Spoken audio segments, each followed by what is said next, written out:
Remember when I said that I loved using the Xiaomi Pad 6 with the software? I like the Xiaomi Pad 6 more than the OnePlus Pad. Well, I also love using the new Xiaomi Pad 7 as well. By the way, the script is in front of me on this tablet itself. Now, what I felt about the Xiaomi Pad 7 is that there are some very smart and useful upgrades that most of you guys will actually appreciate. But you know what? I'm getting ahead of myself. I have a detailed review highlighting every single thing that I noticed after testing this device. So stay tuned till the end. Alright, if you're here for the first time, I'm Ashad. You're watching Trakin Tech English, your destination for detailed, incisive gadget reviews.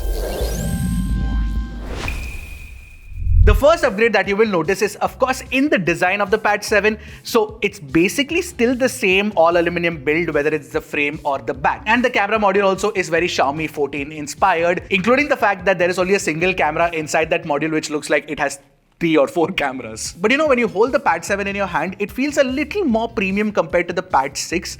I don't know what they've done with it, but it feels like it has a little more polish. Also, I really like the color that we're testing. It's called Mirage Purple, but it doesn't look purple from any angle. It looks like a very light blue, like the Sierra blue color of the iPhone 13 Pro Max, which is, by the way, one of my favorite iPhone colors. So that on the Pad 7 is damn nice. Another design change that Xiaomi has done is a slight one where it has changed the aspect ratio of the display. It's taller now. So instead of 16:10, it's 3:2 now. So it's more squarish. I'll talk more about the display in a bit. The Pad 7 is also perceptibly thinner compared to the Pad 6, but it's a tad bit heavier. It's overall a nip and tuck job that Xiaomi has done with it. And I feel like the design has evolved over the Pad 6 to make it feel more premium and look more premium. The Type-C port at the bottom is the same USB Gen 3 Type-C port, but for some odd reason, Xiaomi has gone ahead and nerfed it. So with the Pad 6, we had video out, but with the Pad 7, we don't, which is a bit of a letdown. Of the things that you should not expect with the Pad are a micro SD card slot. There's no 4G, 5G SIM support. There should have been a variant with that, slightly more. They could have charged for it. It would have been a nice option to have. And of course, you don't have a 3.5mm headphone jack or a physical fingerprint scanner. You still have to rely on your face to unlock the tablet. Now, I'm going to be talking about the display next, but before that, if you haven't already, hit that subscribe button. So the 11.2-inch display on the Pad 7 is a squarish resolution now, like I mentioned, and it's the same IPS LCD panel as well. But the resolution has been up to 3.2K now, along with 68 billion colors as well. So the colors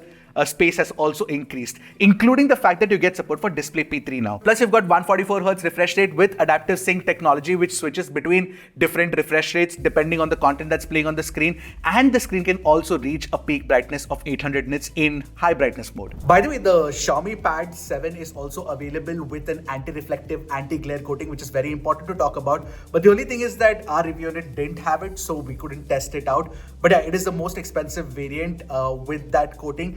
And that's definitely awesome, primarily because only the iPad has it, and now the Xiaomi Pad 7 also has it, which is pretty cool. The tablet display's color tuning is actually done very well, especially in that original Pro Color mode. What I noticed is that the Delta E is really low, and if you're going to be using the tablet for content creation, and if you want it for specifically looking at colors and ensuring that the colors are accurate, then the tablet does a pretty good job of it. Plus, since this is a Xiaomi Pad, there is of course going to be support for Dolby Vision on Netflix, and the HDR tuning has been done exceptionally well, so much so that sometimes I forgot that I was using an IPS LCD display. It is very, very good. The blacks are not as deep as OLED, but this is one of the nicest IPS LCD panels that I've used in a long time. The touch response is a very good 360Hz, and you also get something called Hydro Touch, which is essentially if you have wet hands or wet fingers, then even then you can operate the display. One interesting certification that I noticed was TUV Rhineland's flicker-free certification, which indicates that this could have a very high PWM dimming rating, but unfortunately I don't have the numbers.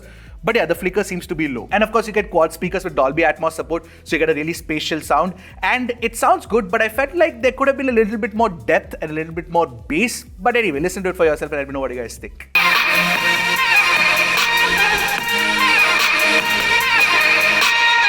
By the way, you can connect TWS buds that support high-res codecs like LDAC and LHDC, and this pad will play it without any issue. The performance is where Xiaomi has made a huge jump. It's like double the performance compared to the previous Pad 6. Now what you get now is a Snapdragon 7 Plus Gen 3, and we are all aware that it's a fantastic performer. Apart from that, you also have two variants. You've got the 8 128GB and the 12 256GB. The 128GB variant has UFS 3.1 storage, whereas the 256GB variant has UFS 4.0, and you get LPDDR5X RAM type as well. So the performance in benchmarks is fantastic. We got an Antutu score of over 1.4 million. The Geekbench score is also in line with what we achieved with Snapdragon 7 Plus Gen 3 phones in the past. And the CPU stability score in our 40-thread 30-minute run was 91%, which is fantastic. But most importantly, this Android tablet is going to be an affordable gaming beast. Trust me. So I played Genshin Impact on this at highest graphics at 60 frames per second, and I got an average of 59 frames per second, which is better than any Snapdragon 7 Plus Gen 3 phone that I've tested till date. That's not it. BGMI runs at Extreme Plus graphics, and Grid Legends also runs on this tablet. There are phones that I have right now with the Dimensity 9400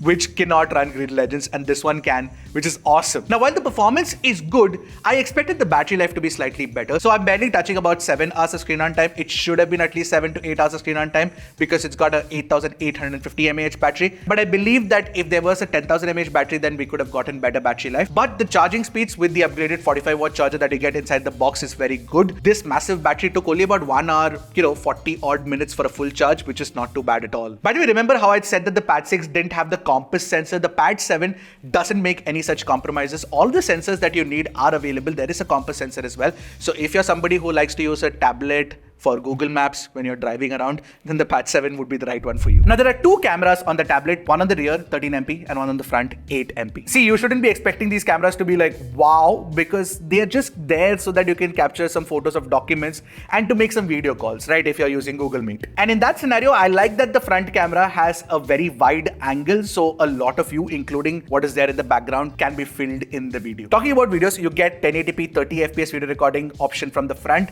From the rear camera, you can shoot 4K 30 FPS videos, but you can also shoot 1080p 60 FPS videos. I mean, but don't go around holding a camera and shooting videos with it. It just looks very bad. Now, let me tell you about the new accessories. There are two new accessories. Both are attached to the tablet right now.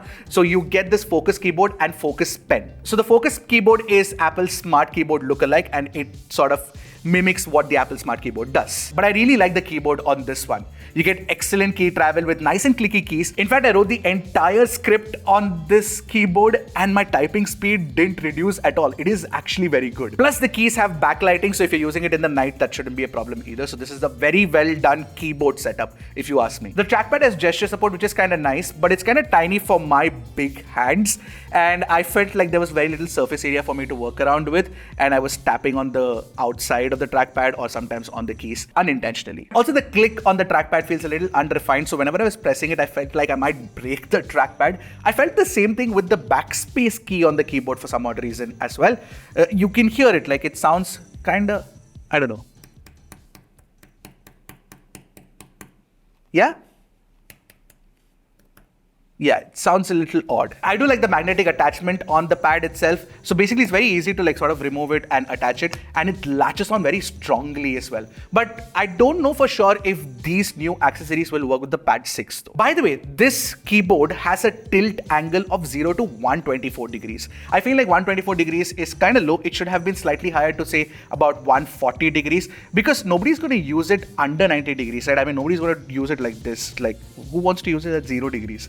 So yeah, I think that it should have been slightly higher. Now the Focus pen has 8192 levels of pressure sensitivity, and you've got 2 buttons with 3 functions. And when you're using the pen, you get 240 Hz of touch sampling rate on the display itself. It's a nice stylus, but not as natural feeling as the more expensive ones that I've used. It doesn't have that pen to paper feel that we all crave for. That's not there. It legit felt like I was touching the stylus on glass. Now, between the two accessories, I would say that you can skip out on the Focus pen, but this Focus keyboard, I feel like it's a must-have accessory. Now, one thing I'm really glad about is the fact that the Pad 7 comes with HyperOS 2.0 based on Android 15, and Xiaomi didn't make the same blunder that it did with the Redmi Note 14 series, which we all know has HyperOS 1.0 based on Android 14. Anyway, HyperOS 2.0 for tablets is awesome. It's really good. It turns the Pad 7 into a workhorse tablet, so you can actually use it for work. Like, I replaced it with my laptop and I didn't feel too much of an issue with it. Let me break down some of the features for you. Firstly, what you get are these gorgeous lock screen wallpapers and clock styles that kind of look fetching. You also get a persistent dock that you can invoke within any app, so which is nice. Now for multitasking, you can have 2 apps in split screen and you can have 2 more additional floating windows. And the performance of the tablet is so good that it doesn't break a sweat. And to put an app in floating mode is also easy. There are multiple ways to do it. You can just drag and drop it from the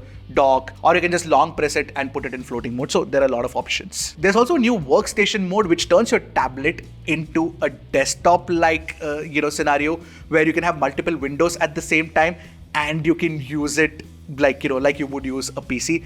And that to me is like a game changer, honestly. For AI, you now get Gemini integration, but there are a few others like AI writing, live subtitles, and Xiaomi Creation, which is like the image playground version of Xiaomi. All of that is coming a little later in an OTA update. But with the Gallery app, I noticed that you get AI Eraser and AI Sky Replacement, which can come in handy. And talking about coming in handy, they will generally come in handy when you connect your Xiaomi phone with the interconnectivity features to this tablet, because interconnectivity on HyperOS 2.0 is the bomb.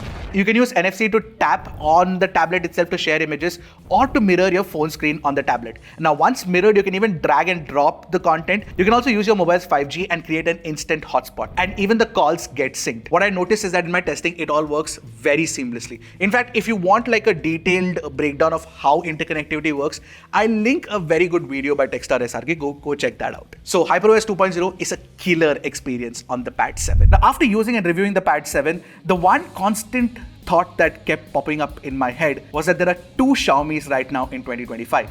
The one Xiaomi that makes excellent products like the Pad 7 itself, and the other Xiaomi that sells the Redmi Note 14 series. Now, this dichotomy has me slightly confused, and I hope Xiaomi can fix that as soon as possible, because I genuinely legit feel like Xiaomi is one of the brands that can make great products, and the Pad 7 is one good example of it. But that's also a longer conversation for another day. Now, if you ask me about the Pad 7 itself, it's an easy recommendation. Just go ahead and buy it. It's one of the best Android tablets that you can buy. Alright, so that's it from me. I'll see you guys in the next one. Until then, keep tracking and stay safe.